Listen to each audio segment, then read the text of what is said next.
Hello मेरे प्यारे 10th वाले बच्चों। तो लास्ट क्लास में हम लोगों ने चैप्टर 10th वृत्त का क्वेश्चन नंबर 11 तक देखे थे।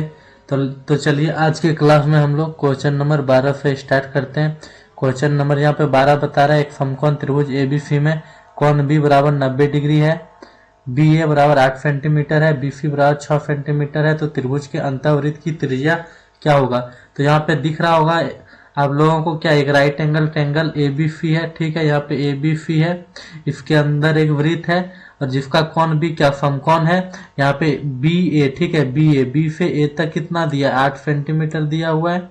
यहाँ बी से सी तक कितना, 6 सेंटीमीटर दिया है। तो हम लोग क्या पाइथागोरस प्रमेय से एसी निकाल लेंगे। एसी का निकालने के लिए क्या हो जाएगा, कर्ण का स्क्वायर बराबर लंब का स्क्वायर जोड़ आधार का स्क्वायर। तो यहाँ पे लंब कितना है 8, 8 का स्क्वायर प्लस कितना है यहाँ पे आधार कितना है 6, तो कितना हो जाएगा 6 का स्क्वायर।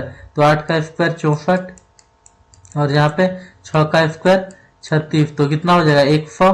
तो ये किसका वैल्यू निकल गया, ए सी का स्क्वायर, ए सी का स्क्वायर इज इक्वल टू कितना 100 निकला। तो यहाँ से एसी कितना निकल जाएगा, एसी मतलब क्या, कर्ण। यहाँ पे कर्ण कितना निकल जाएगा, स्क्वायर हटेगा तो कितना आ जाएगा, यहाँ पे 100 का रूट अंडर करेंगे तो कितना 10 आएगा।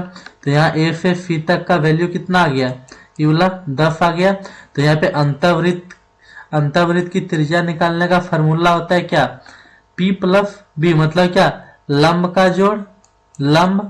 जोड़ आधार घटा क्या कर्ण और बट्टे 2। ये जो है फॉर्मूला निकालने का होता है अंतःवृत्त की त्रिज्या, क्या, लंब का स्क्वायर जोड़ आधार का स्क्वायर घटा कर्ण का स्क्वायर बट्टे 2। तो यहाँ पे लंब कितना है 8 है, तो 8 जोड़ कितना, यहाँ पे बेस कितना है, मतलब आधार 6 है, तो 6। और यहाँ पे हम लोग निकाले कितना, यहाँ पे कर्ण कितना निकाले 10 और बट्टे क्या 2। तो कितना आ जाएगा 8 6 14, 14 में 10 घटाएंगे कितना बचेगा 4, 4 बट्टे 2 घटाएंगे कितना आ जाएगा 2। तो यहाँ पे अंतःवृत्त की त्रिज्या कितना आ जाएगा 2, ए नंबर आंसर हो जाएगा। अब चलिए क्वेश्चन नंबर हम लोग 13 की ओर बढ़ते हैं। स्पर्श रेखा और वृत्त के उभयनिष्ठ बिंदु को क्या कहते हैं, स्पर्श रेखा, ठीक है, एक यहाँ पे बिंदु है, ठीक है, इस वृत्त पे यहाँ पे एक बिंदु है और इस बिंदु पे यहाँ क्या एक स्पर्श रेखा ही है। तो इस बिंदु को बोला है क्या कहते हैं, तो इस बिंदु को क्या बोलते हैं, स्पर्श बिंदु बोलते हैं। चलिए अब क्वेश्चन नंबर 14 की ओर बढ़ते हैं। वृत्त के किसी बिंदु पर तथा उसके बाहर स्थित किसी बिंदु से वृत्त पर खींची गई स्पर्श रेखा की संख्या कितनी होगी। पूरा एक वृत्त पे यहाँ पे दिख रहा है आप लोगों को, यहाँ पे क्या एक बिंदु है और बाहर एक बिंदु यहाँ है। इस बिंदु से एक रेखा खींचते हैं, तो बोला इसमें कितना, एक बिंदु से होकर कितना रेखा खींच सकते हैं। तो किसी वृत्त में एक बिंदु से होकर केवल कितना, एक रेखा को खींच सकते हैं। तो इसका आंसर कितना होगा, 1 होगा। अब वृत्त की सबसे बड़ी जीवा को क्या कहते हैं, सबसे पहले हम लोग पहले ही क्लास में देख चुके थे, जो वृत्त के केंद्र से जाके होकर गुजरता है वह सबसे बड़ी जीवा होता है। और उस बड़ी जीवा को क्या कहते हैं, वृत्त की सबसे बड़ी जीवा को क्या कहते हैं, व्यास कहते हैं, व्यास। तो इसका आंसर क्या हो जाएगा, व्यास, सी नंबर आंसर हो जाएगा। चलिए क्वेश्चन नंबर 16 देखते हैं। बाह्यतम स्पर्श करने वाली वृत्त की उभयनिष्ठ स्पर्श रेखा की संख्या क्या होगा। तो यहाँ पे एक वृत्त वाला दिख रहा होगा, दूसरा वृत्त वाला दिख रहा होगा। बोला ये दोनों एक दूसरे को क्या बाहर से टच करता है, तो इन दोनों से होकर कितनी स्पर्श रेखा खींच सकते हैं। तो कितना खींच सकते हैं, एक इधर से देख रहे हैं आप लोग, इधर से खींच सके, दूसरा इधर से खींचे, तीसरा यहाँ से खींचे। तो कितना टोटल 1, ये वाला 2 और तीसरा ये वाला खींच सकते हैं 3। तो टोटल कितना 1 2 3, तो इसका आंसर कितना हो जाएगा 3। चलिए क्वेश्चन नंबर हम लोग 17 देखते हैं। 6 सेंटीमीटर त्रिज्या वाला वृत्त के केंद्र से 8 सेंटीमीटर दूरी पर स्थित किसी बिंदु से वृत्त पर खींची गई स्पर्श रेखा की लंबाई क्या होगी। तो यहाँ पे देख सकते हैं एक वृत्त है और हम लोग क्या मान लिए, क्या आर ओ क्यू क्या है, यहाँ पे केंद्र O है, O से कितना, इस यहाँ पे ओ क्यू क्या है त्रिज्या है और इस स्पर्श रेखा से कुछ दूरी पर कितना एक बिंदु आर है। आर से केंद्र की दूरी यहाँ पे क्या होगा, ये चीज पूछ रहा है। तो स्पर्श रेखा की लंबाई, जो यहाँ पे स्पर्श रेखा की लंबाई, वृत्त पर खींची गई स्पर्श रेखा की लंबाई ज्ञात करने बोला है, ठीक है। तो यहाँ पे हम लोग को स्पर्श रेखा की लंबाई ज्ञात करने बोला है। तो यहाँ पे 8 नहीं होगा, बोला 6 सेंटीमीटर त्रिज्या वाला, 6 सेंटीमीटर त्रिज्या है, ठीक है। वृत्त के केंद्र से 8 सेंटीमीटर दूरी पर स्थित है किसी बिंदु से वृत्त पर स्पर्श रेखा खींची गई है, तो स्पर्श रेखा की लंबाई क्या होगा? तो वृत्त के केंद्र से कितना 8 सेंटीमीटर, युगला 8 है तो युगला निकालने बोला। युगला कितना 90 डिग्री है, ये 90 डिग्री है, ये 8 है, ये 6 है, ठीक है। तो यहाँ पे युगला क्या 90 डिग्री के सामने वाला क्या होगा? कर्ण होगा। युगला क्या है? आधार है, तो युगला हम लोग को क्या लंब निकालने बोल रहा है। फॉर्मूला क्या हो जाएगा? वही होता है कर्ण का स्क्वायर मतलब H square is equal to क्या P square plus B square, ठीक है। लेकिन यहाँ पे एच दिया है तो 8 का स्क्वायर कितना हो जाएगा? 64 हो जाएगा। यहाँ पे बी भी दिया है, बी भी कितना, यहाँ पे बी दिया है, यहाँ पे बेस कितना दिया है? यहाँ पे 6 दिया है और परपेंडिकुलर हम लोगों को निकालने बोला, तो पी का स्क्वायर रहने देते हैं और यहाँ पे प्लस बी स्क्वायर, बी का वैल्यू कितना 6, 6 का स्क्वायर करेंगे कितना हो जाएगा? 36 हो जाएगा। तो क्या हो जाएगा यहाँ पे 36। तो क्या अब यहाँ पे अगर हम लोग पी निकालेंगे तो क्या हो जाएगा? 64 माइनस 36 इक्वल टू कितना हो जाएगा? P square. अब यहाँ से माइनस करेंगे, 14 में 6 गया, कितना बचेगा? यहाँ पे एक कैरी करेंगे कितना 14 में 6 जाएगा 8, यहाँ पे कितना बचा 5 में, यहाँ पे 5 में 3 जाएगा, तो 5 में 3 जाएगा तो कितना 2। यहाँ पे कितना बच जाएगा? इज इक्वल टू कितना आ जाएगा? पी का स्क्वायर, पी स्क्वायर आ जाएगा। अब इसको यहाँ पे स्क्वायर हटाएंगे तो क्या आ जाएगा? यहाँ पे स्क्वायर हटाएंगे तो रूट अंडर आ जाएगा, रूट अंडर 28, रूट अंडर कितना 28 इज इक्वल टू कितना आ जाएगा? पी। और यहाँ से फाइनली रूट के अंदर से निकालेंगे तो इसको क्या लिख सकते हैं? 7 गुना 4, 7 गुना 4 रूट अंडर, तो यहाँ से क्या P इज इक्वल टू इस 4 का तो यहाँ पे 2 निकल जाएगा, ठीक है, और रूट अंडर 7 रह जाएगा। तो यहाँ पे क्या सेंटीमीटर में दिया, centimetre 2√7 centimetre, C number answer आ जाएगा। चलिए हम लोग क्वेश्चन नंबर 18 की ओर बढ़ते हैं। दो वृत्त की त्रिज्या क्रमशः 6 सेंटीमीटर तथा 3 सेंटीमीटर है, वे एक दूसरे को अंतर स्पर्श करते हैं, तो उनके केंद्र के बीच की दूरी ज्ञात करने बोल रहा है।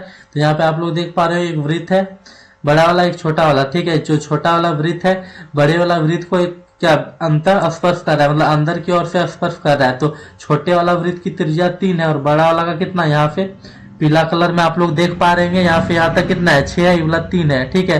तो बोला जो छोटा वाला का केंद्र यहाँ ब्लू पॉइंट जो दिख रहा है ब्लू वाला उला है, और यहाँ पे बड़ा केंद्र क्या है, बड़ा वाला वृत्त का केंद्र यहाँ है। तो बोला यहाँ से यहाँ तक की दूरी कितना है, तो यहाँ से यहाँ तक टोटल 6 है, जो कि छोटा वृत्त का त्रिज्या 3 है, ठीक है। तो क्या दोनों की केंद्र के बीच की दूरी कितना होगा? 6 माइनस 3 करेंगे तो कितना आ जाएगा 3। तो यहाँ पे कितना हो जाएगा? C number answer. अब चलिए 19 नंबर प्रश्न देखते हैं। किसी वृत्त के बाहरी बिंदु से कितने स्पर्शरेखाएं खींची जा सकती है? तो कितना खींच सकते हैं? पहला इधर से एक खींच सकते हैं, दूसरा इस प्रकार यहाँ से खींच सकते हैं, जैसे ऊपर खींचे सेम उसी प्रकार से हम लोग यहाँ पे इस प्रकार से नीचे खींच सकते हैं, तीसरा इस प्रकार से यहाँ से सामने से खींच सकते हैं, और चौथा इस प्रकार से यहाँ से खींच सकते हैं। टोटल कितना 1 2 3 4, तो कितना 4 खींच सकते हैं, डी नंबर आंसर होगा।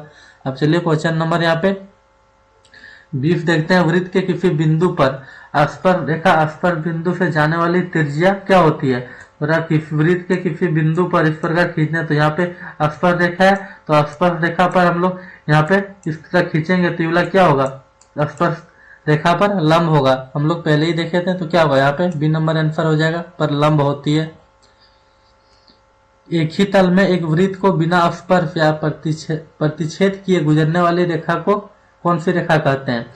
क्या एक ही तल में एक वृत्त को बिना स्पर्श किए, हम लोग इस तरह बोल सकते हैं, और इस यहाँ पे स्पर्श नहीं करेगा कहीं पे, हम लोग इस तरह बोल सकते हैं, इस तरह बोल सकते हैं, इस तरह बोल सकते हैं, जो कि वृत्त को कहीं पे स्पर्श नहीं करेगा, ठीक है। यहाँ पे वृत्त को स्पर्श नहीं करेगा कहीं, तो इस प्रकार हम लोग बना सकते हैं। देख रहे हैं चारों रेखा कहीं कहीं भी वृत्त को स्पर्श नहीं कर रहा है और नहीं कहीं पे काट रहा है, तो ऐसी रेखा को हम लोग बोलते हैं अप्रतिच्छेदी रेखा बोलते हैं। ठीक है, जो ना तो वृत्त को किसी बिंदु पे टच करता है, ना ही वृत्त को किसी बिंदु पे काटता है, बस उसके पास से गुजर जाता है, तो ऐसी रेखा को क्या बोलते हैं? अप्रतिच्छेदी रेखा बोलते हैं।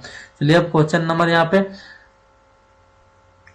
22 देखते हैं। चक्रीय चतुर्भुज के सम्मुख कोण का योग कितना होता है? बोला एक क्या है? वृत्त है। ठीक है, वृत्त के अंदर एक चतुर्भुज बना है। ठीक है, इस प्रकार से मान लेते हैं वृत्त के अंदर एक चतुर्भुज बना है, तो बोला इनके सम्मुख कोण, इवला कोण और इवला कोण, यहाँ इवला कोण और इवला कोण, इन आमने सामने के कोणों का योग कितना होता है? तो 180 डिग्री होता है। याद रखिएगा आप लोग।